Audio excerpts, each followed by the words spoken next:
Hey, it's Aaron, the metal theologian. And, yeah, kind of been a while. Just been listening to this and that. Yeah, it's weird. I was listening to all this hippie shit last time, and then I kind of like got to the point where I'd forgotten what I'd shown and what I hadn't. I'm pretty sure I didn't show this one. This one's really good. This is the CA Quintet, Trip Through Hell.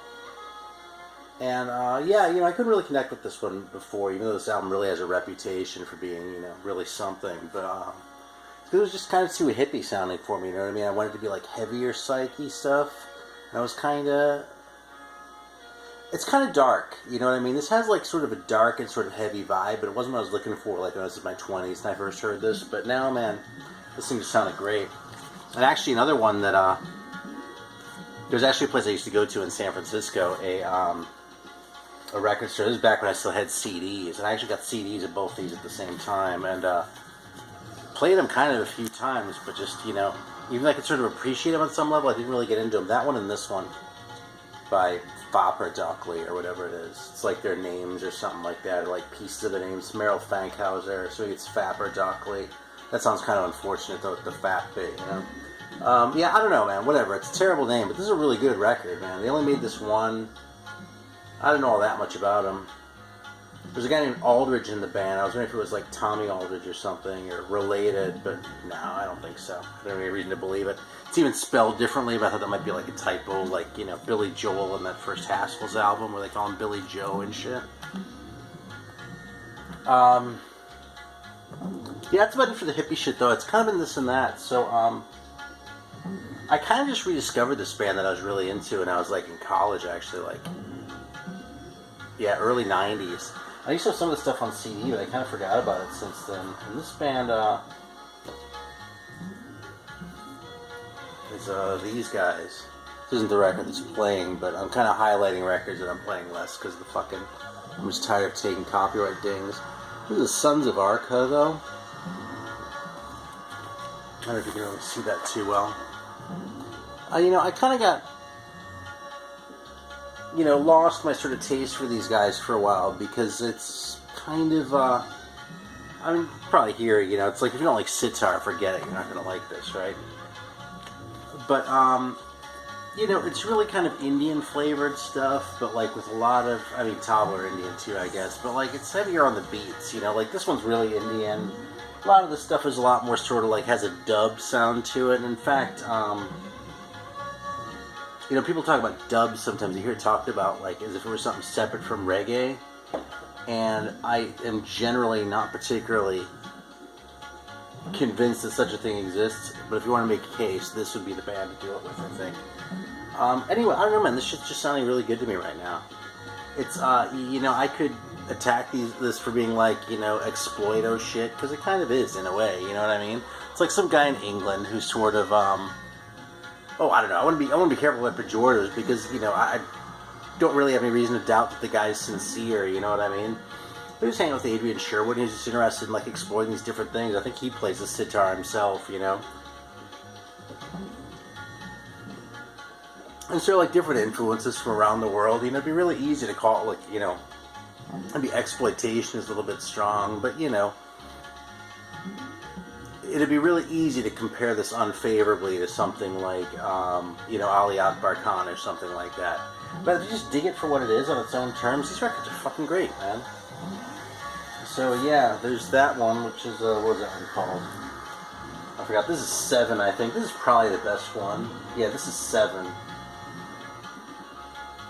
Yeah, this has some 4A mixed in, actually. It's funny, there's like a piece from, 4A's Requiem mixed in. I was like, God, I can't believe how, like, I totally remember this melody from, and I never even had this record before. I, like, had a comp or something that had some of this stuff on it, but I'm not even sure what. Land of a Thousand Churches was the comp. Yeah, but it was like a piece, it was a part of 4A's Requiem, and I was like, oh yeah, I know that from 4A. Not that I sit here and listen to 4A all the time, but Gabriel 4A is pretty good, as that kind of shit goes. Anyway, this is India, with a question mark. I'm not really sure what that's about. Sons of Arthos with a U and a Q. because, of course, how else would you spell it? And, let's see, what else do I have here? Yeah, I've sort of been trying to grab a few of these, but, it's a little bit, you know, sort of catch as catch can with this stuff, unless I want to pay a ton to ship them from Europe, which in some cases I do, but... Yeah, Jaggernaut. This is probably the most, like, sort of small band one of the lot. It's really good shit, man, you know? If I wanted to be a cynical old bastard, I could totally come down on this shit, but as it is, it's great. In fact, speaking of shit, it's great, man. This one has, I think it's this one. One of these has the original insert in it, like, from the 80s. And it has all sorts of mystical shit, but it also has something I don't think I've ever seen on any record before, like, just as, like, sort of a quasi-plug, right? Yeah, I think it's in this one. Yeah, so I mentioned the guy's, like, you know, interested in, like, these influences from around the world, right? So this one has this little, like, booklet, you know, Sons of Arthos. There you go, Arca 7 and shit. You know, there's all the Egyptian stuff and some, you know, medieval European stuff on there, and, you know, a bunch of different religious influences, and it has, like, you know, little things about the songs. It's pretty much all instrumental, so, yeah, I mean, there's, maybe this is lyrics, I don't know. Go show how closely I pay attention, right? But on the back here, I mean, I do pay attention to the music, I just don't really care what they're singing about particularly. Anyway, so in the back here it has this discography, which is already interesting because you can see something that was kind of common in the 80s, which was that, you know, all this shit would be cheap, but when one went out of print, the price on that one would go up. So, the first one there, Revenge of the Mozabites, is 20 pounds, but all the others are like 5 or 6, or 5.50, yeah. So it's kind of a trip. But the thing that blew my mind... Okay, it says Sons of Arthos began recording primitive paintings, accessible chords in April 1988. If you would like to join in, send us your ideas or a sample of your singing or playing on a cassette. It does not matter how rough the recording is. We are also looking for album sleeve designs and words of wisdom for the next Arca magazine. So, if I understand that correctly, basically if you had this record and you were like, this is cool, I want to be involved, you could just send this fucking guy a tape.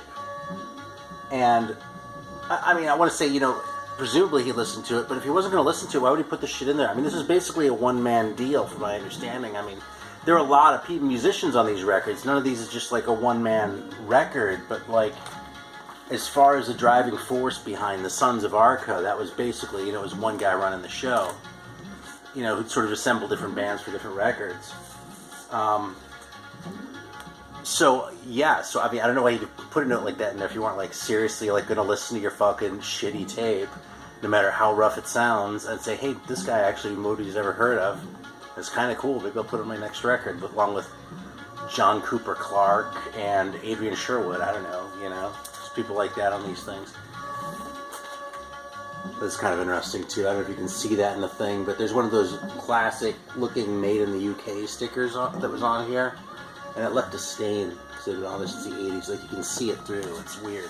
I don't think I've ever seen that on a record cover before. Oh, and here's Revenge of the Mozabites. If that's how you pronounce it, I don't know what the fuck that's supposed to even be, but... Really good records, man. I really enjoy this stuff. I've been listening to the shit out of these. So the other band that I got into... Well, there were lots of bands. I actually got into these guys when I was working in the record store in the early 90s, but... And, you know, shit like this would come through from Cargo or, you know, whoever the order came through from, and, you know, just check it out. Although, a couple people I worked with were pretty, had a pretty big influence, too. Anyway, if I had any reason to believe you were watching, I'd shout them out, but I don't want to just be throwing people's names around if they're not going to get anything out of it. Anyway, the other band that I got into about the same time was Soviet France. I don't think I've ever talked about before, but this is a pretty fucking weird band. They're English too, actually, interestingly. I've listened to all this English shit of late, and I don't really know why. But, yeah, they made a bunch of records, and they always had these weird covers. So if you can see this one, this is actually like a piece of tin foil. And they have these weird titles too, like this one's called like Norsh or something. So you can hear that's tin foil, and there's like things spray painted. If you look closely, I don't know if you can see it, but it has like a logo and shit like embossed. I think maybe just off the light you can see that a little bit. Maybe you probably can't read it, but you can see that it's embossed. So yeah, they just like, this is like, so this is kind of like ambient shit, sort of. But it's like really dark.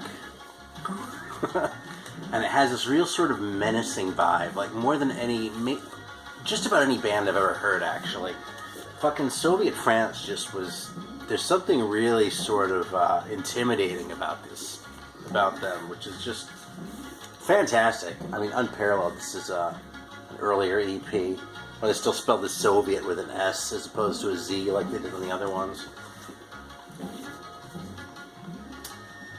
As far as my favorite, it's probably a tie between this one, which is called like Eostre or something like that. This one actually had like a tissue paper cover originally, like it was like this thin thing that's like destroyed on every copy in existence.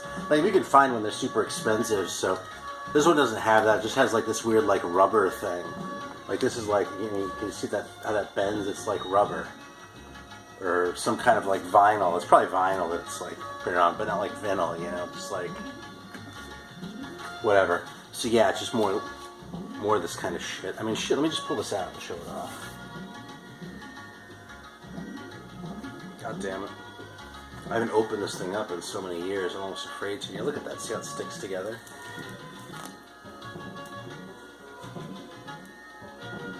Yeah. So this was the cover. I had some sort of tissue paper around it too. So yeah, but this is a great record, man. I just listened to it earlier. It's fucking awesome. And actually, probably the other like favorite cover. I mean, that burlap one is pretty good, right? Yeah, I'm just showing all these off just for the hell of it, just because I pulled them out. I figured interesting conversation. Because this is Looking to Me. It's a little bit later. Still really good shit though. And a little bit later, since 1990. I don't have any shit after 90. Yeah, just because I don't. I don't really know why. I remember seeing one. Never mind. There's no point to that story. So here, this is probably the best cover right here. This is like, it's called like Mona Miche or something like that. And this is like two pieces of masonite or something like that, with like the string holding them together. Can you see that shit? That's like the record cover. That's just how they released it. It's not like this is like a special edition. This is like silk screen on, so I'm kind of trying not to touch it. And yeah, like that's just how they released it. It's not like this is a special edition of it or something, and the rest of them had regular covers. It was like this or nothing. That's the album packaging. So it's a pretty bold thing to do. Show off the logo on the side too. Actually, can you see that? Where it says Soviet France with a Z there. It's kind of a stupid way to spell your name, and I don't think it's a very good band name anyway. But it's an interesting band, and so there's another little phenomenon that I've talked about occasionally in videos, which is that which is that occasionally, like if I you know, find something that I know I'm gonna like really be glad I bought at some point, I'll grab it.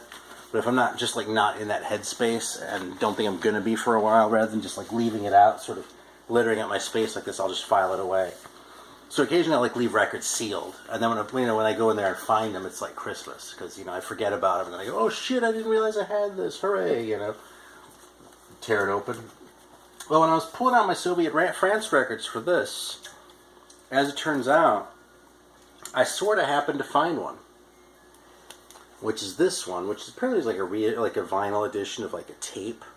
So this record is like 1990-ish, but the original tape was like 81. Of course, I've never seen a copy of that. So check this out. You see Soviet France on there. There's the Amoeba Records sticker. So you can tell I bought this like when I was still living in California, and it's still all sealed up. Like, because they seal, because it's a used record, okay, so it's not technically not a new one, but like, Amoeba has this really sort of weird way of sealing the records, the used records. So, actually they do it with their new shit too, and it's pretty fucking annoying. But what we're gonna do is we're gonna open it up together, and I'm gonna fire it up. So it's sort of like sealed to revealed, in like the legit sense, except for the fact that it isn't actually sealed. It's just been sealed for. God damn! I mean, I must have bought this thing at least. No, I was living in San Francisco when I bought this still. So I probably had this record for at least 10 years, and I just forgot about it, you know? That's why I do this shit. Leave it sealed. So we're going to listen to a Soviet France record that nobody's heard before. So, yeah, I mean, it's a pretty amazing record store. I mean, you hear about their shit, right? And they live up to their reputation. At least last time I went to one, they did.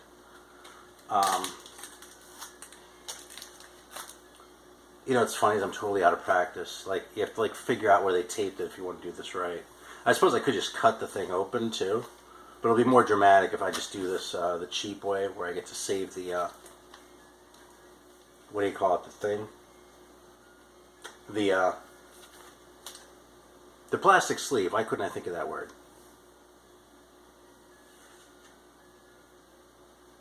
Well, shit, man, I used to be a pro at this, but now I'm just like...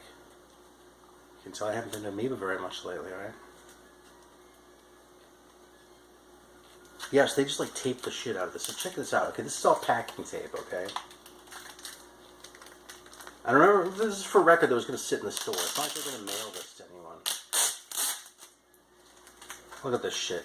Vinyl Richie's, he's watching this. He's probably just sitting there chuckling. Because he knows.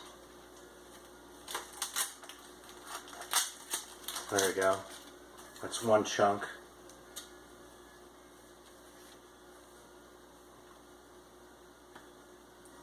We'll do the vertical one now. Come on. It's a fucking pain in the ass, man. So yeah, how are you? Shit, it's fucking nuts. Someone actually does this to records all day. Look at that. Like someone sits there with a tape gun and tapes up records. And it's more than one person, too, because, like, they're all 3 stores, right? And they do it to 3 stores. So, don't worry, it's going to be worth it. Let me check this out, man. What's this called? Garuda, I think? Fucking Soviet France, man. Yeah, I heard this band described as ambient, man. And back then, this was before, like, people talked about, like, ambient or black metal related ambient shit. Like, ambient back then was, like, because we're talking, like, 1991, 92, something like that. So, like, I mean, fucking, I don't know if Burzum had recorded anything by this point. Whatever. Anyway, there was no fucking ambient shit, like, coming out of that whole sort of, like, black metal scene, which is obviously a little bit darker. So, ambient tended to mean, like, you know, the Windham Hill shit. I mean, really, like, fucking annoying-ass shit. And I'm kind of getting annoyed, speaking of, so I'm going to cheat just a little bit here. See, the real impatient way to do this is to just, these scissors are super dull. It doesn't really help. The real impatient way to do this is just cut the plastic. In fact, if you actually ask clerk to see disc, like it advises right there, that's what they do. They just cut it open. They don't do the shit that I'm going through. So I'm kind of just doing this to make a point. And what is that point? You might be wondering. Well, I would have to say the point is my head. So let's bust this out. See all that work on it to replace this anyway. There we go, man. It's my fucking Garuda by Soviet France. Yeah, no insert or anything.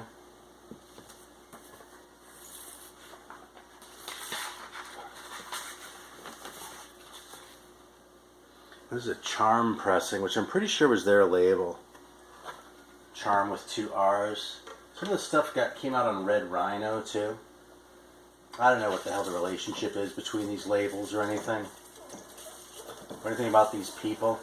I mean, and the fact is, you know, I could probably go online and read about this stuff.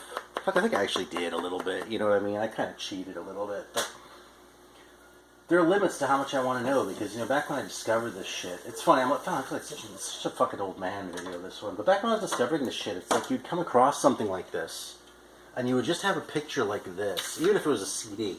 Like, that would be all the information you have. And it would sound like this. And you're like, what the fuck? And it's just a mystery.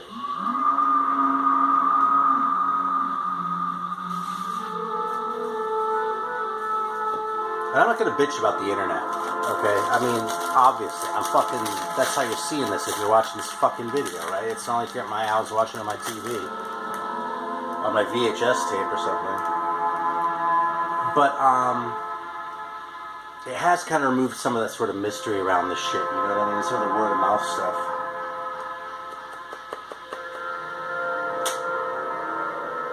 So I don't know how well this is coming through, but yeah, this is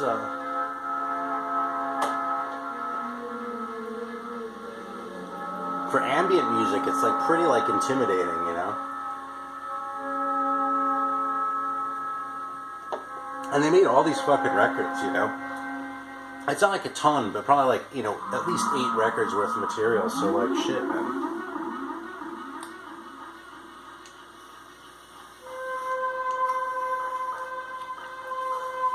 I'm gonna let this run for a couple minutes. Oh, well, shit, man. It's already been a 20-minute video. So I'll tell you what, I'm going to leave it with that, man. We talked about the Sons of Arthos, we talked about Soviet France. I'm going to talk about a couple more. Fuck, I haven't made a video in a while. This is, if you watch those videos that Scott Waters makes with Trog, this is all Trog, man. And when they were talking about, when they did their, God, what year was it? 1988? 1986? The last countdown they did, not the 77 one, the one before that. Trog brought this one up, and they're hard and heavy shit. I was not expecting to see it, and so I was like, fuck it. I grabbed a copy. I just went online and like ordered one real quick, because it's cheap. I never owned a live bop record before. Like, back in the day, it was sort of like, you know, whatever. And this one, man, with the fucking, I remember this one because it had that cover of Life is Life on it. The Opus song, which I fucking hated. And, like, the cover wasn't enough to sort of bring it back. But listening to it now, man, it's fucking fantastic. And, Trog was talking about the Queen cover on here. That's pretty entertaining, too. And a lot of the rest of it's just, like, trumpets and shit, and kind of a little bit ridiculous. But, it's a fun record, man. I mean, I'm not necessarily going to go out and buy all their shit, but I don't regret grabbing this one. And I've played it, you know, half a dozen times at least since I've gotten it. So, I gotta tip my hat to Trog. And also say that, Trog, if you're watching this, you're a bad, bad man. Because look at what I went and bought because of you. The other thing I've been kind of fascinated with, actually, and I sort of hinted at this a little bit before, but I've been really into, like, these Jesus music records. Like, these old, like, sort of, like, Jesus loner psych ones. I mean, it's called Jesus music. I mean, that's what it was before it got subsumed into the whole CCM thing. Jesus music was a thing. And, like, I showed those Void ones, the Holy Ghost Reception Committee number 9 ones, and there's that Search Party one, too, on the same label. But another one I came across was this one, so I got a cheap reissue of. This is some Nobodies from Idaho. First of all, look at how good that cover is, man. The Last Call of Shiloh. And yeah, they're from Sandpoint, Idaho. Maybe someone knows where that is, because I don't. Yeah, man, it's just really... It's like mellow, it's like psyche. It like has, you know, definitely kind of a folk feel, but it's like psyche enough that it's interesting. And, yeah, look at that. The Bible verses corresponding to each song. You gotta love it, man. It's hard for me to articulate this, man. I mean, it's sort of like Sons of Arthos, except even more so. You know, there are all sorts of things you can crack wise about this record. I mean, I already call attention to the cover, right? There's the whole like amateurish delivery, and then there's the whole like, you know, Jesus thing. Look at that Fender amp there with the Jesus on it. I mean, you gotta love that. But this is just a really enjoyable record. I don't feel like I'm like conveying what this one's about, but it's not heavy. I want to say the songs are really good, but I don't know if the songs are that good. The songs are good enough, and the delivery is so sincere, and it's just a fun record to listen to, man. I've been playing this a lot. It's kind of a trip. I've been fascinated with it. So, if you have any like favorite like Jesus psych records, I kind of want to know about them. So, like if you could like tell me in the comments or something like that, or privately if we already hang out or whatever. Yeah, and it's tough to find good Jesus stuff too, man, because there's just so much is just awful. You know, I actually have a couple others that I came across locally. Well, some group in West Virginia whose name I cannot ever remember because it's some name that's just weird enough to make it hard to remember. But the point is they suck, okay? It's like you look at it, it looks every bit as promising as this, except it's a piece of crap. You know? Practically unlistenable. So, you know, it's like hit or miss, and like there's 1 in 100 that's just awesome. So, maybe more than 1 in 100, I don't know. Anyway, that's what I've got for today.